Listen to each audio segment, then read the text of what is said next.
अस्सलामु अलैकुम वरहमतुल्लाहि वबरकातुहू। अल्हम्दुलिल्लाहि रब्बिल आलमीन वल आक़िबतु लिल मुत्तक़ीन वस्सलातु वस्सलामु अला सय्यिदिल अंबियाइ वल मुरसलीन। लाखों करोड़ों दुरूद व सलाम नबी पाक सल्लल्लाहु अलैहि वसल्लम की ज़ात पे और आपके आल पे।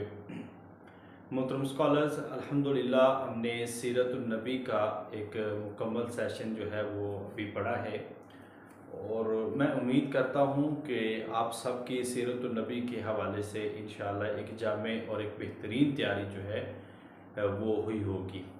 अभी भी आज भी इंशाअल्लाह ताला सीरतुन नबी का आपका टेस्ट है और वो आज हम इंशाअल्लाह ताला कंडक्ट करेंगे। और इसके साथ आज जो हमारा जो टॉपिक शुरू होने जा रहा है वो है खिलाफत राशिदा का। तो खिलाफत राशिदा और सीरतुन नबी यानी कि तारीख़ इस्लाम लेक्चरर के अंदर एक ऐसा सब्जेक्ट है जिसके अंदर सबसे ज़्यादा जो है पेपर आना होता है।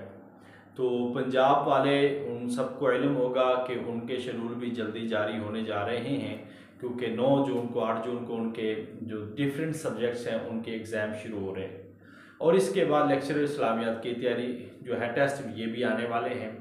सिंध पब्लिक सर्विस कमीशन के जो इंटरव्यूज़ हैं वो भी जल्द होने वाले हैं, उसकी वजह के रिवाइज्ड आंसर की जो है वो हो चुकी हैं और इसके बाद इंशाअल्लाह जल्द जो है वो रिज़ल्ट आ जाएंगे और उसके बाद जो है इंटरव्यूज़ और ऐसे ही KPK के इंटरव्यूज़ होने वाले हैं। सो जब भी इंसान तैयारी के लिए कोशिश करता है तो उसके लिए सबसे ज़्यादा इम्पोर्टेंट होता है इस उम्र में वक्त होना, और इस उम्र में वक्त हो और हम उस वक्त को यूटिलाइज कैसे करते हैं ये सबसे इम्पोर्टेंट है। तो आजकल चूँकि हम सारे एजुकेशन से रिलेटेड हैं और एजुकेशन डिपार्टमेंट से जुड़े हुए लोग हैं और हमारी जो तैयारी है वो इन छुट्टियों में सबसे ज़्यादा बेहतरीन हो सकती है। उसकी वजह यह है कि मुख्तलिफ जो प्राइवेट सेक्टर में या गवर्नमेंट सेक्टर में काम कर रहे हैं उनके लिए अभी भरपूर वक्त है। सो कोई भी चीज़ मेहनत और वक्त दिए बगैर होती नहीं है, ये बात तय है। तो मैक्सिमम कोशिश करें अपने आप को जो है, अब लास्ट डेज हैं आपकी तैयारी के, ये समझ लें, क्योंकि जो तैयारी हम पिछले 5 माह से कर रहे हैं, 5.5 माह से करते आ रहे हैं, अब उसके फ्रूट्स का टाइम है। तो आखिरी महीना जितना हो सके उतनी ज़्यादा कोशिश करें, क्योंकि इसी तैयारी के साथ ही आपने टेस्ट के अंदर जाना है। और जैसे जो हालात चल रहे हैं गवर्नमेंट के, तो ये एक बड़ी अपॉर्चुनिटी है कि आपके पास एक रेगुलर जॉब में सेलेक्ट होने का एक अहम चांस है। तो अल्लाह ताला हम सबको हम ये नासर और अपनी रहमत से आपको कामयाब फरमाए। मैं तो आपको रेगुलर कहने और ज़िम्मेदारी के साथ पढ़ने का यही एक मेरा मकसद है कि आप लोग ज़िम्मेदार हों, खुद स्टडी करें, बुनियादी बुक्स को पढ़ें और जितना आपका मुतालिया वसी होगा उतनी ही ज़्यादा आपकी सब्जेक्ट पे गिरफ्त होगी। लिहाजा अपने आप को अपने सब्जेक्ट में स्पेशल बनाएं कि आप दूसरों से अलग नज़र आएँ। तो आज का जो टॉपिक है वो खिलाफत राशिदा का है और खिलाफत राशिदा का ये सारा जो टॉपिक है वो मैं इंशाल्लाह ताला आपको इसका लेक्चर जो है ना वो आज आपको भेज दूंगा। अब मेरा मकसद जो है ना इसमें जो करने वाला है, हमने किन किन चीज़ों को रेडी करना है, मैं उन चीज़ों को यहाँ पे आपके सामने जिक्र करूँगा कि एक इंटरव्यू के पॉइंट ऑफ व्यू से, एक टेस्ट के पॉइंट ऑफ व्यू से किन चीज़ों को देखा जाता है। ये दोनों चीज़ें मिक्स हम करेंगे। याद रखिए, अगर आप टेस्ट को ज़हन में रखते हैं तो 2 से 3 नंबर का पेपर आपका खिलाफत राशिदा में से है। इंटरव्यू को देखें तो आपको 3 सवाल जो है ना वो इस टॉपिक से हो सकते हैं, क्योंकि ये टॉपिक बड़ा इंपॉर्टेंट है। सबसे बुनियादी चीज जो बुनियादी सवाल है वो आपका ये होना चाहिए कि इसमें कि 4 खुलफा है, जनाब हजरत अबू बकर सिद्दीक रजी अल्लाह तआला अन्हु, ठीक है, अबू बकर सिद्दीक रजी अल्लाह तआला अन्हु सबसे पहली शख्सियत वो है। दूसरे नंबर पर यहाँ पे हजरत उमर रजी अल्लाह तआला अन्हु, फारूक रजी अल्लाह तआला अन्हु। तीसरे नंबर पे हजरत उस्मान रजी अल्लाह तआला अन्हु। चौथे नंबर पे हजरत अली मुर्तदा रजी अल्लाह तआला अन्हु। अब ये 4 शख्सियात हैं, इन चारों शख्सियात के बारे में आपने देखना है। और एक एक चीज़ जब हम इनके बारे में पढ़ते हैं तो हमारी तैयारी के लिए जो है वो बड़ी अहम होती है। अब मैं आपको कुछ मरहले बताता हूं कि इन सब में वो चीज़ें रेडी कौन सी करनी है। देखिए, सबसे पहले तो आपने कुछ पॉइंट बनाऊंगा कि क्या क्या चीज़ें देखनी होती है। सबसे पहले तो आपने देखना होता है असल नाम, ठीक है, असल नाम। दूसरे नंबर पर आपने लक़ब देखने हैं, लक़ब कब मिला है, क्यों मिला है, लक़ब या खिताब, ठीक है। तीसरे नंबर पर आपने जो वालिद और वालदा का नाम, ये तीसरे नंबर पर। चौथे नंबर पर है आपकी पैदाइश, ठीक है। पांचवें नंबर पर है सिलसिला नसब। आपको इल्म है कि सिलसिला नसब के बारे में हर दफा एक सवाल लाजमी हो रहा है, और इसके बाद आप आगे चलते हैं तो सिलसिला नसब के बाद आपकी जो है मरवियात अहादीस की तादाद कितनी है, ठीक है। इसके बाद आपकी जो खिलाफत का दौरानिया है, खिलाफत का दौरानिया वो देखने वाला है। और इसके बाद जब आप खिलाफत का दौरानिया देखते हैं तो हर दौर की मुख्तलिफ जो है अहम चीज़ें हैं, मुख्तलिफ जिहाद हैं, जैसा कि जंगे। इसके बाद आप फतूहात देखते हैं, इसके बाद आप मसाइल देखते हैं, ठीक है। अब ये वो पॉइंट है जिसके मुताबिक जब आप चलते हैं तो इसके साथ और है औलाद, ठीक है। अब ये इन नुकात की बुनियाद पे हमने ये सारी तैयारी करनी है, ठीक है। हजरत अबू बकर सिद्दीक रज़ी अल्लाह ताला अन्हु का नाम, असल नाम क्या है, अब्दुल्ला। इसके बाद अब्दुल काबा पहले नाम था। हजरत अबू बकर सिद्दीक रज़ी अल्लाह ताला के अबू बकर कुनियत है। ऐसे ही लक़ब क्या, सिद्दीक है। और ऐसे ही वालिद का नाम क्या, अबू कुहाफा है, उस्मान उनका नाम है। वालदा का नाम है सलमा है। पैदाइश कब हुई है, नबी पाक सल्लल्लाहु अलैहि वसल्लम से 2 साल बाद हुई है। सिलसिला नसब जो है वो 7वीं पुश्त पे। औलाद जो है वो हजरत आयशा ताहिरा मुताहिरा रज़ी अल्लाह ताला अन्हा, हजरत अब्दुर्रहमान, हजरत अस्मा, ये औलाद है। ऐसे ही ये सारे सवालात हमने ना इनके बारे में करने हैं। तो टेस्ट के अंदर जो सवाल आपको आ सकता है या इंटरव्यू में सवाल पूछा जा सकता है, अगर इससे रिलेटेड पूछा गया तो याद रखिए ये वो तकरीबन 10-11 चीजें हैं जिसमें से आपको सवाल होते हैं। इसके अलावा आपको सवाल कहीं से नहीं होते, ठीक है। अब यहाँ पे 2 शख्सियात जो है वो बड़ी इंपॉर्टेंट है। इसमें हजरत उमर रज़ी अल्लाह ताला, क्योंकि सबसे ज्यादा फतूहात का दौर हजरत उमर रज़ी अल्लाह ताला का, इस्लाहात का दौर हजरत उमर रज़ी अल्लाह ताला का है। आप 13 हिजरी से लेकर आगे चलते हैं तो फिर मुख्तलिफ जंगे कासिया, जनादैन, इसके बाद मार के मुख्तलिफ यरमूक है, फतह बैतुल मुक़द्दस है, फतह नहामद है, और ऐसे ही बहुत सारे मार के, मिस्र की फतह है, ईरान की फतह है, इराक की फतह है, सिकंदरिया की फतह। ये सारे इलाके जो है ना हजरत उमर रज़ी अल्लाह ताला अन्हु के दौर में फतह हुए। अच्छा, यहाँ पे और बहुत सारे सवाल हैं, यानी कि जैसा कि आप जंगे कासिया को देखते हैं, 15 हिजरी में होने वाली जंगे कासिया, मारूफ कई 14 भी कहते हैं। 15 हिजरी में होने वाली जंगे कासिया जो है उसके बारे में सवाल होने के चांसेस होते हैं, क्योंकि जंगे कासिया के जो एक सबसे ज्यादा खास बात है कि उसके अंदर सबसे पहले सफारतकारी हुई थी, ठीक है। हजरत आसिम जो है हजरत उमर रज़ी अल्लाह ताला के बेटे वो गए थे। इसके साथ वो रुस्तम पहलवान के साथ जो आखिरी बादशाह था ईरानी यज़दगर्द, उसके साथ जो है वो बातचीत हुई। और उसके बाद रुस्तम पहलवान, फिर हजरत साद बिन अबी वक़ास रज़ी अल्लाह ताला अन्हु वो वहाँ पे मौजूद थे, और निसा की बीमारी की वजह से वो शमूलियत नहीं कर सके। फिर ऐसे ही हजरत उमर रज़ी अल्लाह ताला के दौर में बैतुल मुक़द्दस की फतह, ये एक बड़ा मरहला था, उसकी सारी फतह के बारे में हमने तफसील के साथ पढ़ना है। फिर आप आगे चलते हैं तो वो मुख्तलफ जो वबा का ताउन अमवास जो थी 17 हिजरी के आखिर पे जो आई थी 18 हिजरी में, तो वो बड़ी इंपॉर्टेंट है। उसमें कितने जलील और कदर सहाबा जो है वो शहीद हुए थे, और इस लिहाज से फिर आगे मिस्र की फतह है, फिर मुख्तलिफ मार्के हैं, अस्फहान की फतह है, फिर हजरत उमर रज़ी अल्लाह ताला अन्हु की जो इस्लाहात है।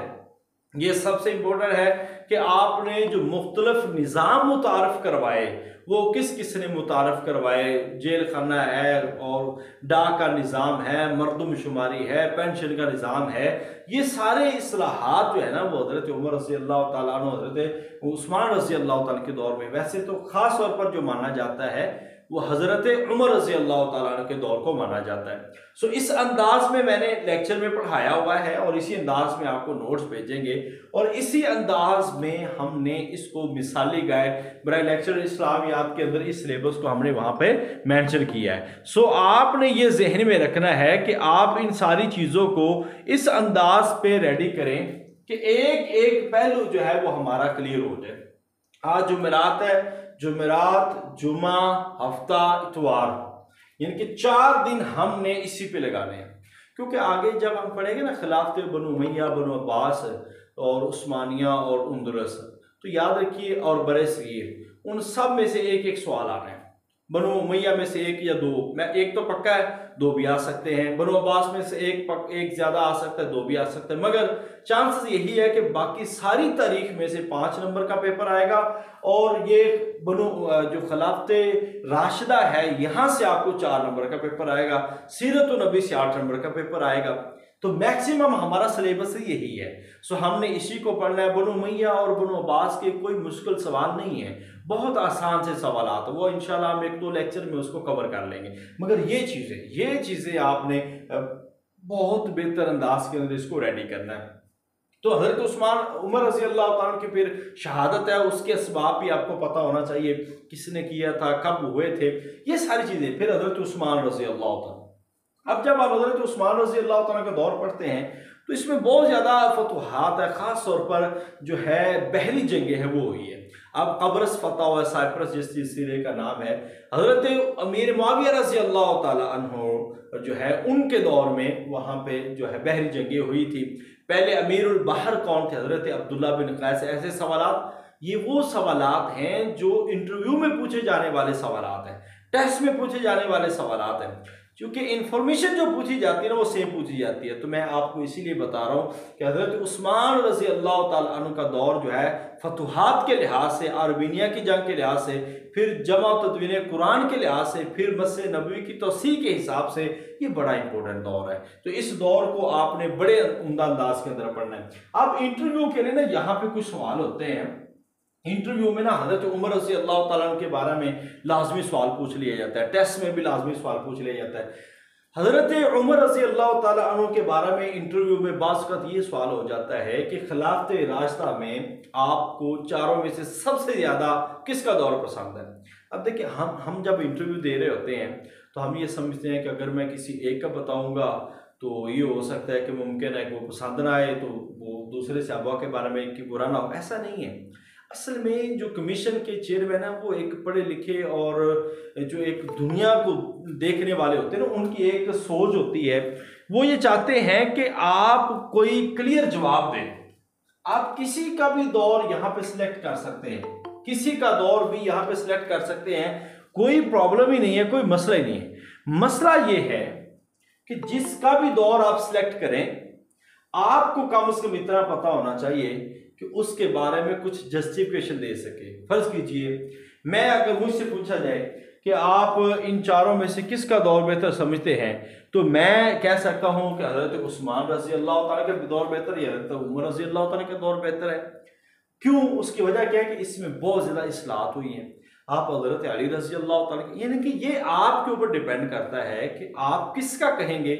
फिर जिसका भी कहें उसके बारे में आपके पास जस्टिफिकेशन होनी चाहिए, आपके पास कोई ठोस वजूहात होनी चाहिए कि आप इस दौर को पसंद करते हैं। तो इंटरव्यू के हवाले से हज़रत उस्मान रज़ी अल्लाह ताला अन्हु पे एतराज़ात का जो जायज़ा है ना, ये बहुत ज़रूरी है। हजरत उस्मान रज़ी अल्लाह ताला अन्हु पे जो एतराज़ात होते हैं, जो एतराज़ात किए हैं बलवाइयों ने, उसके बारे में आपके पास लाज़मी इल्म होना चाहिए कि हजरत उस्मान पे क्या क्या एतराज़ात थे।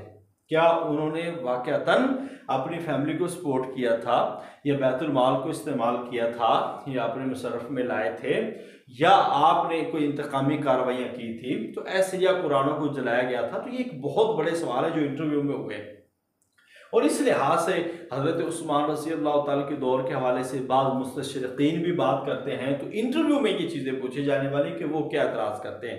हज़रत उस्मान रज़ी अल्लाह ताला अन्हु के हवाले से मारूफ सवालात जो है ना वो पेपर में आ सकते हैं। इसके बाद जो एक अहम दौर शुरू होता है ना, वो हज़रत अली मुर्तज़ा रज़ी अल्लाह ताला अन्हु का। अब देखिए, ये जो दौर है ना, ये इतना शानदार दौर है, मगर शानदार के साथ साथ इतना मुश्किलों से भरा हुआ दौर है, क्योंकि हज़रत अली मुर्तज़ा रज़ी अल्लाह ताला अन्हु को मुख्तलिफ जंगों से फुर्सत ही नहीं मिली, क्योंकि ये 3-4 साल की, पौने 5 साल की खिलाफत, 4 साल 3 माह की खिलाफत है और 9 माह की खिलाफत है। पर इतना मुख्तसर टाइम जो 4 से 5 साल के दौरान है, इतने मुख्तसर वक्त में आपको इतनी ज़्यादा जंगों का सामना करना पड़ा और इतने ज़्यादा फितरों का सामना करना पड़ा। इसके बावजूद हज़रत अली मुर्तज़ा रज़ी अल्लाह ताला अन्हु ने अपनी खिलाफत को बहुत ही उम्दा अंदाज के अंदर जो है वो उसको बेहतर अंदाज में चलाया और उसको संभाला। तो यहाँ पे एतराज़ात हज़रत उस्मान रज़ी अल्लाह ताला पे जो होते हैं, उनके बारे में ज़रूर पता होना चाहिए। हज़रत अली रज़ी अल्लाह ताला अन्हु की जो फतूहात हैं, हज़रत अली रज़ी अल्लाह ताला के जो इब्तिदाई मुश्किलात हैं। अब देखिए, सबसे पहले जो इंटरव्यू में चेयरमैन सवाल करते हैं ना इस्लामियत वालों से, जाहिर बात है इस्लामियत वालों में यहाँ पे ना फ़िक़्ह जाफ़रिया के हवाले से बड़ा एक जो नुक्ता नज़र बयान किया जाता है फ़िक़्ह जाफ़रिया के हवाले से। वो नुक्ता नज़र ये है कि अब फ़िक़्ह जाफ़रिया के मुताबिक तो जिस तरह की उनकी सोच है, वो तो टोटल ही हज़रत अली रज़ी अल्लाह ताला अन्हु के हामी है। और उस हवाले से देखिए, ये सहाबा कराम की जो इज्तिहादी जो है ख़ताएँ हो सकती हैं, और वो किसी से भी हो सकती है। ये जितनी भी जंगें थी, ये इज्तिहादी नौइयत की गलतियाँ थी जिसकी बुनियाद पर ये जंगें हुई थी।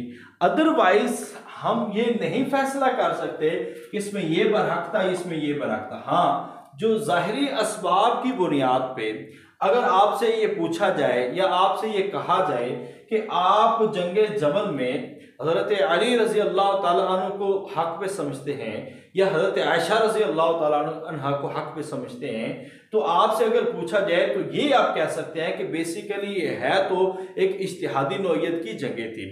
और उसमें उस वक़्त के हिसाब से अगर देखा जाए तो मेरे नज़दीक मुझे इन पॉइंट्स की बुनियाद पे ये लगता है कि हज़रत अली रज़ी अल्लाह ताला अन्हु बरहक़ हैं और वो हक़ पे थे। ये एक सवाल करने का और सवाल का जो आंसर करने का जो तरीक़ाकार है वो यही है। अब देखिए, जंगे जमल के बारे में पक्का सवाल आ रहा है, जंगे जमल कब हुई है, जंगे जमल किन के दरमियान हुई है। ठीक है, जंगे जमल में हज़रत तलहा रज़ी अल्लाह, हज़रत ज़ुबैर रज़ी अल्लाह ताला अन्हु की शहादत हुई और ये अशरा मुबशरा में से थे। तो ये सवाल आ चुका है पेपर में कि उनको किसने शहीद किया था, ये सवाल भी आ रहा है। जो वापसी पे कौन जा रहा था कि उनको वापसी पे तीर लगा। तो ऐसे सवालात भी पेपर में आ सकते हैं, इंटरव्यू में भी पूछे जाते हैं। हज़रत अली रज़ी अल्लाह ताला अन्हु के हवाले से, जंगे जमल के हवाले से बड़े सवाल हो सकते हैं इंटरव्यू में, क्योंकि अगर कोई इंटरेस्टेड है इन सिचुएशंस को ज़रा टच करने का, तो वो इनसे लाजमी सवाल करता है। सो हमने इन सिचुएशन को पढ़ के जाना है। मुशाजरात सहाबा, हमने ये सारे क्वेश्चन अपने इंटरव्यू की किताब में हल किए हैं कि अगर ऐसी सिचुएशन हो तो आपको क्या करना है, आप उनके आंसर कैसे करेंगे और इन चीज़ों के आप जवाबात कैसे देंगे। तो ये सारी चीज़ें अल्हम्दुलिल्लाह हमने हल की है वहाँ पे, वो बड़ी ज़बरदस्त चीज़ें इंशाअल्लाह ताला आप तक मिल जाएगी। फिर आप इसमें जाएँ तो हज़रत अली रज़ी अल्लाह ताला अन्हु को दूसरा जो मसला था वो जंग सफ़ीन थी। अब जंग सफ़ीन जो है वो एक बहुत बड़ा इशू था जो मुसलमानों के लिए, हज़रत अली रज़ी अल्लाह ताला अन्हु के लिए वहाँ पे था।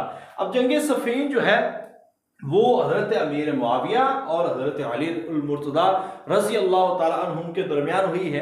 अब ये भी पूछा जा सकता है कि उसमें बरहक कौन थे। फिर वहाँ पे जब जंग सफ़ीन हुई है तो फिर एक हकम तस्लीम किया गया है। तो हम सबको ये इल्म होना चाहिए बतौर इंटरव्यू के सवाल के, टेस्ट के सवाल के, कि हकम होता क्या है, हकम है क्या, और ये किस तरह तस्लीम किया गया था। इसके साथ ही हजरत अली रजी अल्लाह तआला अन्हु के जब हकम के बारे में सवाल होता है तो हजरत अली रजी अल्लाह तआला अन्हु की तरफ से सालसी कौन था, हजरत अमीर मुआविया रजी अल्लाह तआला की तरफ से सालसी कौन था, किन बुनियादों पे फिर हकम को तस्लीम किया गया, ये सवाल था। इस लिहाज से भी आपने तैयार करना। और इसके बाद जो अगला सवाल है वो है खवारिज का। अब देखिए जंग सफ़ीन 37 हिजरी है, खवारिज की जंग के खिलाफ जो है वो जंग हुई है जंग नहरवान। अब ये 37 का आकर और 38 हिजरी इसका वाज़ेह ज़्यादातर आंसर जो है वो आता है। 38 हिजरी के अंदर जब खारजियों के खिलाफ जंगें हुई तो यहाँ पे आपने उनको भी पढ़ना है, फिर खारजियों के बारे में पढ़ना है कि खारजी बेसिकली क्या थे, इनके बानी कौन थे और इनके अकायद क्या थे, ये किस बुनियाद पे ये उस वक़्त खड़े हुए थे, जो कि हज़रत अली के भी मुखालफ थे, हज़रत अमीर मुआविया के भी मुखालफ थे, हज़रत अमर बिन आस के भी मुखालफ थे। यानी कि ये इन बड़े बड़े चोटी के सहाबा कराम के मुखालफ खड़े हुए थे और इन्होंने इरादा किया था कि हमने नाउज़ुबिल्लाह इनको कत्ल करना है। और ये सवाल पक्का आता है इन्हीं शहादत में से, तो किसने किसके ऊपर हमला किया, तो कौन उस हमले में, यानी कि हज़रत अली रज़ी अल्लाह ताला अन्हु पे जो हमला हुआ था अब्दुर्रहमान इब्न मुलजम का, अब उसके बारे में भी लाजमी सवाल पेपर में आया, कई दफ़ा आया हुआ है। अब्दुर्रहमान इब्न मुलजम ने हमला किया था और उसके बाद ये सवाल आया कि उसको कसास में किसने कत्ल किया, तो ये हज़रत हसन रज़ी अल्लाह ताला अन्हु ने कत्ल किया था, कसासन कत्ल किया था। तो इस तरह के सवालात भी आपको इसमें आ जाएंगे। फिर जो है फैसला तस्लीम का लिया, हाकमियत होगी अलग अलग, क्योंकि हज़रत अली रज़ी अल्लाह ताला अन्हु हिजाज और इराक़ के जो हाकम अमीरुल मोमिनीन बने और हज़रत अमीर मुआविया रज़ी अल्लाह ताला अन्हु वो बाकी इलाकों के बन गए, शाम और मिस्र के वो बन गए। और इसी तरह फिर जो है वो हज़रत अली रज़ी अल्लाह ताला अन्हु की 40 हिजरी के अंदर जो है ना वो शहादत होती है। इसके बाद जो है वो खिलाफत वही हज़रत हसन रज़ी अल्लाह ताला और इधर हज़रत अमीर मुआविया रज़ी अल्लाह, 6 माह बाद हज़रत हसन रज़ी अल्लाह ताला की बात वो सुलह हुई। अब यहाँ पे जो पॉइंट है ना वो ये है कि इंटरव्यू में उस सुलह पे बड़े सवाल हुए, उस सुलह की शराइत क्या थी, क्या वो सुलह दुरुस्त थी या नहीं थी, ये सवाल होने चाहिए। इसके बाद जो है चूंकि जब सुलह होगी तो टोटल अमीरुल मोमिनीन जो है वो हज़रत अमीर मुआविया बन गए और 41 हिजरी से बाकायदा तौर पर वो पूरी सल्तनत इस्लामिया के अमीरुल मोमिनीन की हैसियत से वो पहचाने गए। अब इसके बाद जो है वो बनु उमैया की बुनियाद रखी गई, क्योंकि यहाँ पे आकर जो है ना वो खिलाफत की बजाय वो मुल्कियत में तब्दील हुई है। तो अब यही सवाल यहाँ पे इंटरव्यू में होता है कि खिलाफत मुल्कियत में कैसे तब्दील होगी। तो ये सारे सवालात आपके इंटरव्यू के हैं और इंटरव्यू में पूछे जाने वाले सवालात हैं, लिहाजा इनको वहाँ पे आपने देखना है।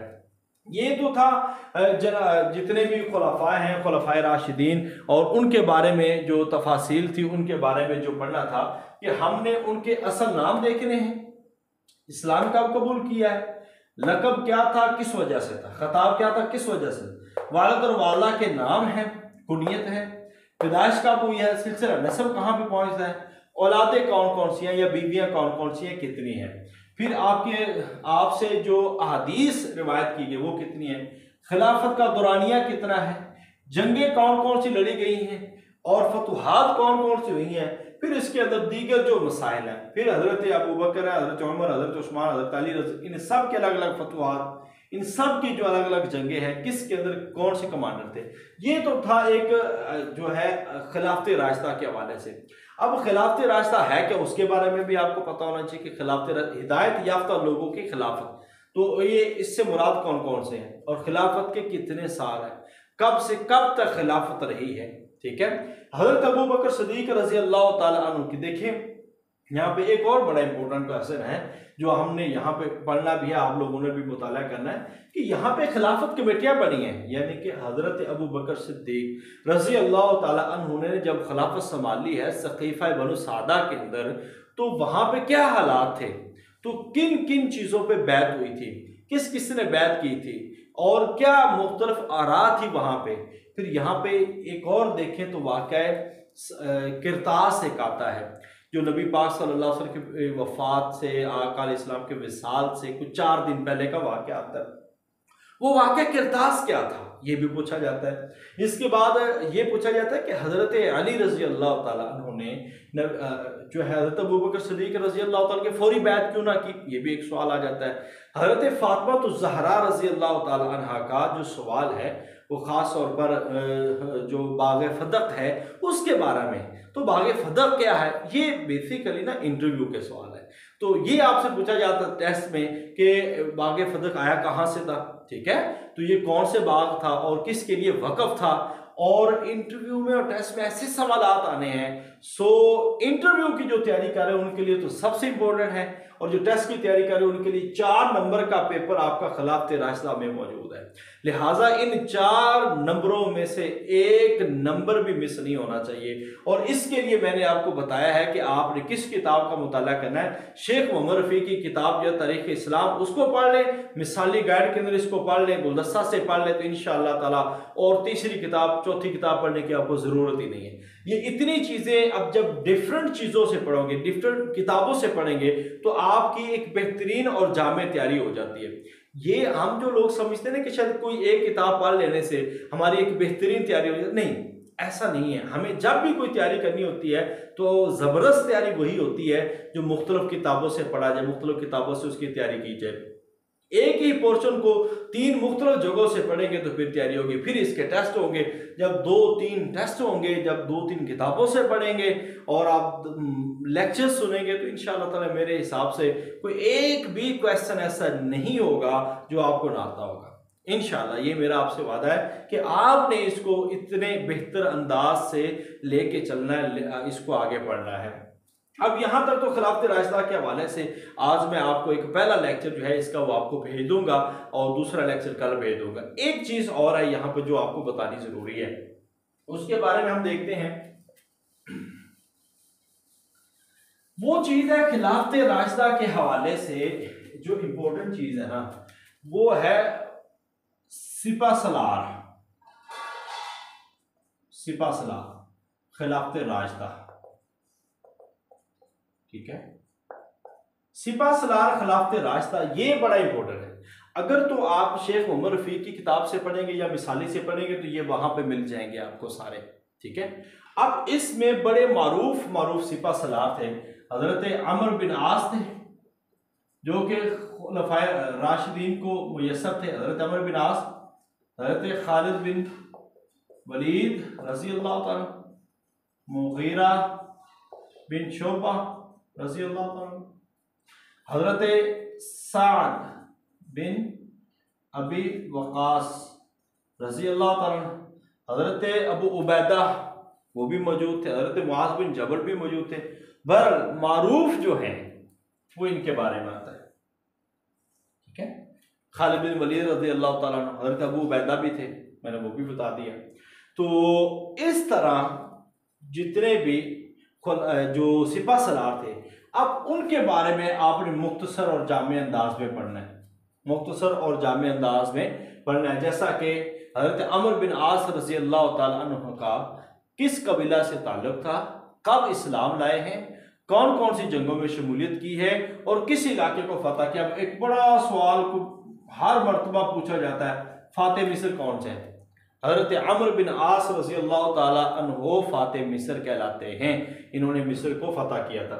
हजरत खालिद बिन वलीद रज़ी अल्लाह ताला अन्हु को जो है हम क्या कहते हैं, वो फाते यरमूक भी कहा जाता है, फाते यरमूक। इसके अलावा हजरत अबू बकर सिद्दीक, हम एक और चीज़ में भूल गया, जब हजरत अबू बकर सिद्दीक रज़ी अल्लाह ताला अन्हु का पढ़ते हैं तो उसके शुरू में आपको जो है इब्तदाई मुश्किलात आएंगी। इब्तदाई मुश्किलात में मुख्तलिफ जो है सिचुएशन थी। एक था सबसे बड़ी चीज़ लश्कर उसामा की रवानगी, उसके बारे में आपको पता होना चाहिए वो कहाँ था और उसको किसने रवाना किया था, क्या क्या आरात थी उसके बारे में। दूसरा था मुनकरीन ज़कात, कौन कौन से कबीले जो ज़कात के मुनकर हो गए थे, और इस तरह मुर्तद्दीन जो मुर्तद हो गए थे, ऐसे कबाइल में थे। कुछ ऐसे थे झूठे मुद्दियाने नबूवत। अब इस पे एक पक्का सवाल आ जाता है कि झूठे नबूवत के दावेदार भी, जिसमें मुसलमा कज़्ज़ाब जिसने नबी पाक सल्लल्लाहु अलैहि वसल्लम की ज़िंदगी में ही नबूवत का दावा कर दिया था, 11 हिजरी के अंदर फिर उसके खिलाफ जंग यमामा लड़ी गई और उसके बाद फिर जो मुख्तलिफ लश्कर रवाना किए थे, 11 जो है अलम बनाए थे हजरत अबू बकर सिद्दीक रज़ी अल्लाह ताला अन्हु ने, जो मुख्तलिफ लश्कर मुख्तलिफ लोगों की तरफ रवाना किए गए। ठीक है, तो इस लिहाज से आपने पढ़ना है कि किस लश्कर को किसकी तरफ रवाना किया गया, क्योंकि इसके बारे में भी सवाल आ चुका है। तो आपने जो झूठे मुद्दियाने नबूवत है उनके बारे में ज़रूर पढ़ना है। मुसलमा कज़ाब है, तलीहा बिन खवैलद है, असवद अंसी है, सजा बिन हारिस है। ये जो 4 लोग हैं ये बहुत मारूफ है, लिहाजा इनके बारे में तो बहुत उम्दा अंदाज के अंदर आपने पढ़ के चले। अपना माइक ज़रा म्यूट रखिएगा। ओके, तो इसके बाद हज़रत अबू बकर सिद्दीक रज़ी अल्लाह ताला अन्हु के बारे में वो ज़रूर पढ़िएगा। फिर मुख्तलफ आ जाते हैं कि जिनके फ़ाते ईरान किसको कहा जाता है? हज़रत साद बिन अबी वक़ास रज़ी अल्लाह ताला अन्हु को फ़ाते ईरान कहा जाता है। फ़ाते वस्त एशिया, अगरचे वो उन सिपा सलारों का ताल्लुक जो है वो बनु उमैया से था, तो हम उस वक्त उनको पढ़ेंगे क्योंकि वो वहाँ पे भी ज़रूरी है। तो यानी कि इन शख्सियात को भी आपने पढ़ना, और इसके लिए मैंने आपको बता दिया आप कौन सी किताब पढ़ेंगे, शेख मोहम्मद रफ़ीक की, और मिसाली गाइड से ये चीज़ें आपको मिलेंगी इंशाअल्लाह। इसके बाद एक और पोर्शन रहता है जो मैं आपको लेक्चर भी भेजूंगा एक एक चीज़ पे इंशाअल्लाह, तो वो आप पढ़ेंगे। अब आखिरी पोर्शन है इसमें है वो है अशरा मुबशरा, क्योंकि इसमें से भी एक सवाल आता है और इंटरव्यू में भी सवाल आता है, क्योंकि इंटरव्यू में सवाल कई दफ़ा ये आ चुका है कि आप अशरा मुबशरा के नाम गिनवाएं। कम से कम आपको 6-7 के नाम, वैसे तो 10 का ही पता होना चाहिए, तो कम से कम 6-7 का तो ज़रूर पता होना चाहिए, क्योंकि उसमें से 4 तो खुलाफाए राशिदीन हैं, तो बाकी जो 3-4 हैं वो तरतीब के साथ एक ज़रूर पता होना चाहिए। अब 10 अशरा मुबशरा सहाबा कराम के नाम आपको याद होने चाहिए, एक बात। दूसरी बात जो है, इन अशरा मुबशरा के बारे में थोड़ा सा तारुफ, ज़्यादा नहीं, थोड़ा सा तारुफ, नाम, असल नाम क्या, कुनियत क्या है, कबीला कौन सा है, ठीक है, और इस्लाम कब कबूल किया है, इस्लाम का कबूल, ठीक है, और शहादत अगर हुई है या तबी मौत है तो उसमें कब हुई है। बस अशरा मुबशरा का जो तारुफ है, अशरा मुबशरा के तारुफ पे भी मैंने लेक्चर दिया हुआ है, तो वो भी आपको शेयर करूंगा, वो सुन लेंगे तो वही मुकम्मल हो जाएगा। और अगर आप इसको मजीद अच्छे अंदाज में पढ़ना चाहें तो इसके लिए आपके पास शेख मोहम्मद रफ़ीक की किताब उसमें भी मौजूद है, मिसाली के अंदर अलग से एक पोर्शन दिया हुआ है अशरा मुबशरा का। इसके अलावा बीए इस्लामियात है, मैं आपको उसकी PDF बना के शेयर करूंगा। बीए इस्लामियात में भी ना अज़वाज मुतहरात, औलादुन नबी, अशरा मुबशरा और सिपा सलारों के बारे में बड़ी तफसील के साथ मालूमात दी हुई है।